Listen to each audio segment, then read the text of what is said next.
Olá, meus irmãos e irmãs, paz e bem, louvado seja o nosso Senhor Jesus Cristo. Hoje é quarta-feira, dia 17 de novembro de 2021. O Evangelho do dia de hoje, segundo o lecionário da Igreja Cristã, é o texto que se encontra em Marcos, capítulo 13, versículos de 9 a 23. Eu lerei agora para a nossa edificação. Estejam de sobreaviso, porque as pessoas os entregarão aos tribunais e às sinagogas. Vocês serão açoitados e, por minha causa, serão levados à presença de governadores e reis para lhes servir de testemunho. Mas é necessário que primeiro o Evangelho seja pregado a todas as nações. Quando, pois, levarem vocês para os entregar, não se preocupem com o que irão dizer, mas digam o que lhes for concedido naquela hora, porque não são vocês que estarão falando, mas o Espírito Santo. Um irmão entregará à morte outro irmão, e o pai entregará o filho. Haverá filhos que se levantarão contra os seus pais e os matarão. Todos odiarão vocês por causa do meu nome. Aquele, porém, que ficar firme até o fim, será salvo. Quando, pois, vocês virem o abominável da desolação situado onde não deve estar, quem lê, entenda, então os que estiverem na Judéia fujam para os montes. Quem estiver no terraço não desça, nem entre para tirar de casa alguma coisa. E quem estiver no campo, não volte atrás para buscar a sua capa. Ai das que estiverem grávidas e das que amamentarem naqueles dias. Orem para que isso não aconteça no inverno, porque aqueles dias serão de tamanha tribulação, como nunca houve desde o princípio do mundo criado, e não haverá jamais. Se o Senhor não tivesse abreviado aqueles dias, ninguém seria salvo. Mas por causa dos eleitos que ele escolheu, Deus abreviou tais dias. Então, se alguém disser a vocês, olhem, aqui está o Cristo, ou olhem, ali está ele, não acreditem, porque surgirão falsos cristos e falsos profetas, operando sinais e prodígios, para enganar, se possível, os próprios eleitos. Estejam de sobreaviso, por isso tenho predito a vocês. Que as palavras dos meus lábios e o meditar do meu coração sejam agradáveis na tua presença, Senhor, rocha minha e redentor meu. Às vezes eu me imagino sendo um consultor de marketing para Jesus.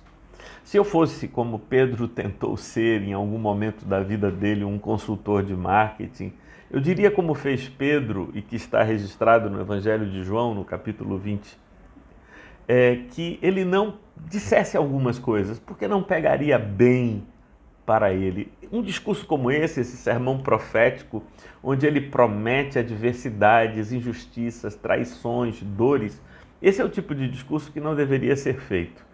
E não deveria ter sido feito no tempo de Jesus, ele só o fez porque, sendo ele Senhor, não escuta consultores de marketing, sendo ele Senhor, revela a verdade e manifesta tudo quanto há de acontecer. O Evangelho não traz mentiras, nem semeia falsas ilusões. Ele não fez porque, sendo Senhor, Deus, ele fala a verdade. E, em segundo lugar, porque ele, diferentemente de nós, seres humanos, ele não está à procura de uma plateia iludida a aclamá-lo, a aplaudi-lo e a exaltá-lo. Ele quer pessoas conscientes do caminho que ele está trilhando e que ele nos convida a trilhar também. Se o Evangelho fosse pregado com a radicalidade que ele carrega e com a dureza e contundência que ele tem, poucos cristãos haveria no mundo. E se há muitos cristãos, isso se deve a dois fatores. Em primeiro lugar, não é evangelho, não é o vinho do evangelho que se comunica, mas a sangria, é o evangelho diluído em água e açucarado para atender a paladares infantis. Essa é a primeira razão, porque há tantos seguidores, há tantas pessoas que se dizem cristãs, muito embora a palavra de Deus esteja cheia de advertências como esta, que o que espera um cristão, de fato, são perseguições, adversidades, injustiças, porque nós somos chamados para seguir Cristo na via crucis, ou seja, o caminho que passa por humilhações, injustiça e que termina na cruz. Nós seremos salvos como Cristo foi salvo, após a crucificação e a morte dele, pela ressurreição operada pelo Pai Eterno. Então, não há ilusões. Então eu dizia, se o evangelho cresce tanto, é porque o que se anuncia e o que se comunica às pessoas não é o vinho do evangelho, mas a sangria. Em segundo lugar, os pregadores enchem seus púlpitos de falsas esperanças, de esperanças de saúde, de glória, de poder. Então, isso que convencionou-se a chamar hoje de teologia da prosperidade. Mas não são os neopentecostais que aderiram à teologia da prosperidade. A maioria das igrejas também aderiu à teologia da prosperidade na medida que não anunciam esta verdade, que seguir a Cristo representa e significa isto, ser objeto do ódio de todos, disse o Senhor Jesus em Marcos capítulo 13, como acabamos de ouvir. Deixa eu dizer uma coisa a vocês. Quando eu era bem jovem, eu fui chamado para o ministério pastoral. E eu fui ordenado pastor presbiteriano no dia 9 de março de 1991. Portanto, há mais de 30 anos atrás. E desde o início eu tinha o costume de conversar com pastores mais velhos. E uma das coisas que eu percebia com frequência na boca dos pastores que tinham passado, como eu, 30 agora anos de ministério, mas outros que dedicaram 40, 50 anos, que frequentemente havia neles uma amargura. Eles falavam, poxa, mas o meu trabalho não foi reconhecido, eu estou aqui esquecido, eu fui jubilado, já não estou na igreja, então as pessoas não me visitam, não me procuram. Então, havia muita amargura em vários líderes que eu convivi e conheci durante a minha juventude. E lá, nos meus 20 e poucos anos, eu fiz uma promessa a mim mesmo, que eu jamais permitiria que esse sentimento de amargura, de frustração, de decepção tomasse a minha vida, por uma razão simples. Eu não trabalhei um dia para a igreja.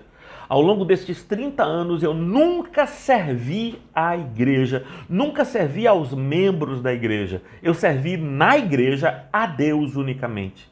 E é somente de Deus que eu espero a recompensa. E a minha recompensa não será nem saúde, nem dinheiro, nem glória, nem poder. A minha recompensa será a salvação, que me é dada não pelo trabalho que eu realizo, mas pela fé que eu tenho nele, por graça e por misericórdia. Porque a minha relação com Deus é uma relação baseada em amor. E quando a relação é baseada em amor, a gente não faz contas. Porque quem ama de verdade não faz contas. Não fica pensando se vale a pena, se o que eu vou receber compensa tudo que eu estou dando agora. Por exemplo, pense na sua relação com seus filhos. Se esta relação é uma relação de amor, você não está fazendo contas. Você faz porque é isso que te impõe, o sentimento que sequestrou a tua alma e tu és refém do amor que tens por teus filhos. Isto é inescapável. Assim também é aquele sentimento que nos leva à pregação, que nos leva a cuidar dos órfãos e das viúvas, que nos leva a cuidar. Isso não tem conta, nem pode fazer conta. Por quê? Porque é baseado no amor, o amor que o Senhor colocou no nosso coração por essas pessoas. Nós não esperamos ressarcimento, nem podemos esperar. O que podemos esperar, o que devemos esperar. Portanto, 2 vezes Jesus disse, estejam de sobreaviso, estejam alertas e atentos, porque a única coisa que podemos esperar, seguindo a Cristo e pregando o autêntico evangelho que Ele nos deixou, é dores, sofrimentos, perseguições, lágrimas. Isso tudo devemos receber com ação de graças, porque é justamente todo esse sofrimento que dá testemunho que estamos no caminho que Jesus Cristo percorreu. Paz e bem, Deus seja contigo e te console nas tuas dores. Amém.